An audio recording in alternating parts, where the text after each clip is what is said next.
Container carrier and the world's seventh largest. A Seoul court has decided to liquidate the 40-year-old company over working to resuscitate it.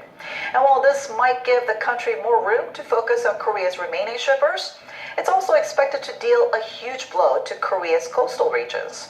For more on this, we're joined by our Kim Min-ji in the studio. Hi, Min-ji. Hi, Kim.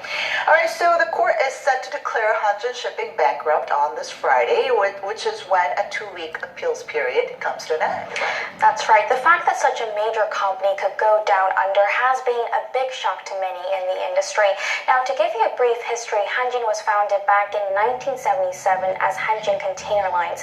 It later merged with the country's first shipping company, Korea Shipping Corporation, in 1988 to become Hanjin Shipping. Know it now. The company since then established routes to the Middle East and North America and rose to become Korea's largest shipping company.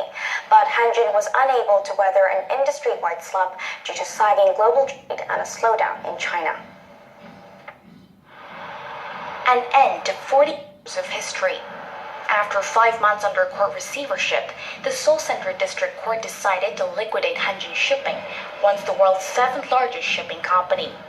Hanjin's lifeline will officially be cut off on Friday when a 2-week appeals period for creditors expires. We concluded that Hanjin's liquidation value would be greater than what it's worth as a going concern, so dissolving it would be better than continuing the rehabilitation procedure.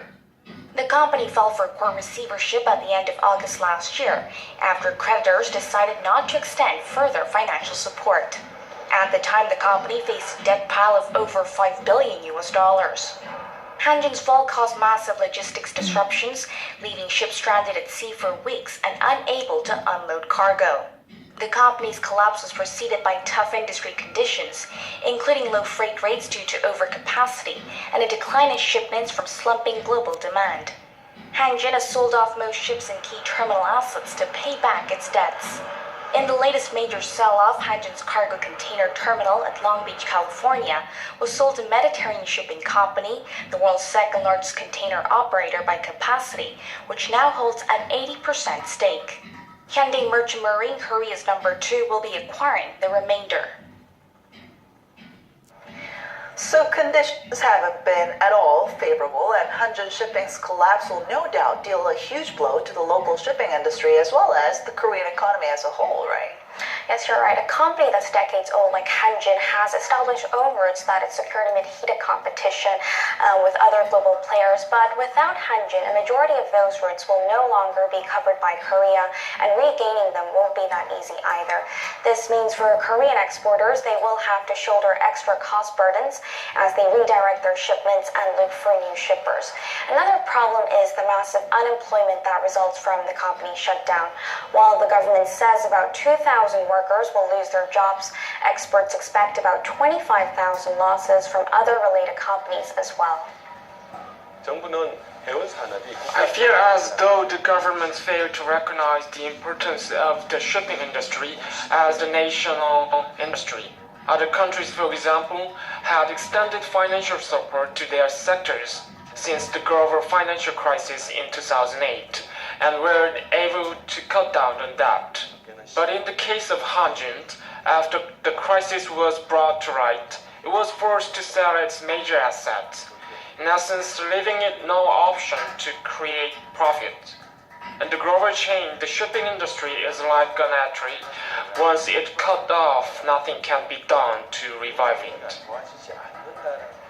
In addition, experts say Hanjin's collapse is expected to result in a huge decline in Korea's credibility globally, which will make it harder for companies to create new networks in the future. So what are the prospects for the shipping industry as a whole? I mean, will the #2 Hyundai Merchant Marine be able to make up for the losses? Well, Hyundai Merchant Marine now becomes the dominant player in Korean shipping industry. It will take on about 200 Hanjin employees and some stakes in Hanjin's overseas terminals. Hyundai aims to grab 5% of global market share by 2021.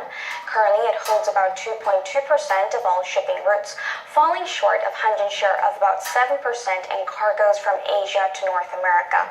Now, what adds to the challenge is that the outlook for the industry itself is far from bright.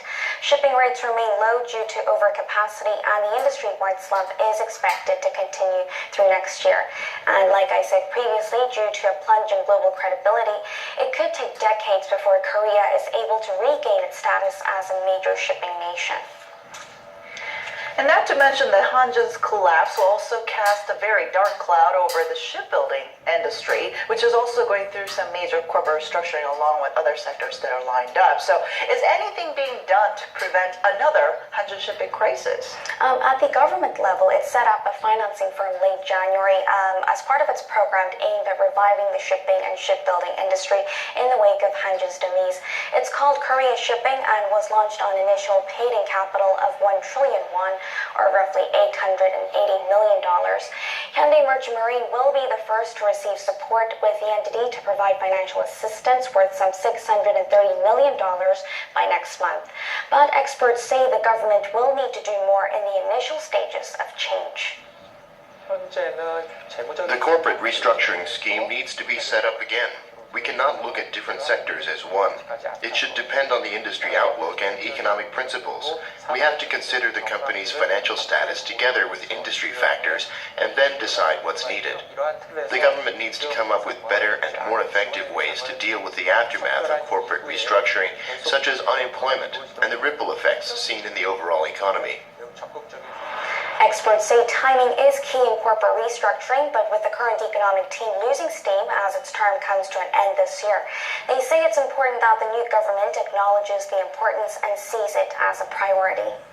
So I guess it's something that the new administration will probably have to carry on to ensure that these industries regain their competitiveness in the long run. That's right. All right. Thank you so much for coming in today. My pleasure.